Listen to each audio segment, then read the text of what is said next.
মাংসের চর্বি প্রতিরোধ করার জন্য পেঁয়াজের সালাদ, রসুনের সালাদ, সরিষা বাটা বা প্রতিটা আপনার মাংসের যে রেসিপি আছে সেখানে আপনাকে কিছু সরিষা বাটা, পেঁয়াজ বাটা, রসুন বাটা এগুলি যোগ করলে আপনার খাবারটা সহজপাচ্য হবে।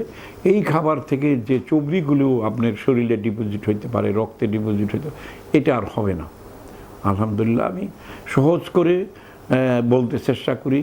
আমি কথ্য ভাষায়, আমাদের গ্রামের ভাষায়, সহজ ভাষায় কবিরাজি চিকিৎসাগুলোই, আয়ুর্বেদ ইউনি চিকিৎসাগুলি এরকম সহজ করে আমি এই 20 বছর যাবৎ আপনাদেরকে বলে আসতেছি, আপনারাও শুনে আসতেছেন। অনেকে তারা বলছেন আমরা কবিরাজের কাছে, ডাক্তারের কাছে যাওয়া ভুলে গেছি। আপনার এই বক্তব্য অনুযায়ী আমরা আগে শক্ত ভাত খাইতাম, এখন নরম ভাত খাই। লবণ কম খাইতে বলছেন, লবণ কম খাই। খাবার পরে 10 মিনিট বিরতি দিয়ে পানি খেতে হয়। আমরা এটা সবসময় স্মরণে রাখি।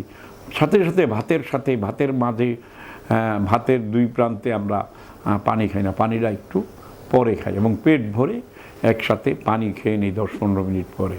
আলহামদুলিল্লাহ, এইভাবে নীতিগতভাবে এগুলোই আমরা পৃথিবীর ওই যে 40 কোটি মানুষ যারা দীর্ঘায়ু লাভ করছে, যাদের শরীর, মন, দিল সব কিছুই খুব শক্তিশালী, সেই আফগানিস্তানের লোক, কাজাকিস্তানের লোক, উজবেকিস্তানের লোক, ইরানের লোক, সাইবেরিয়ার লোক, তাদের মতো আমরা সুস্বাস্থ্যের অধিকারী হব, এটা আমি বিশ্বাস করি।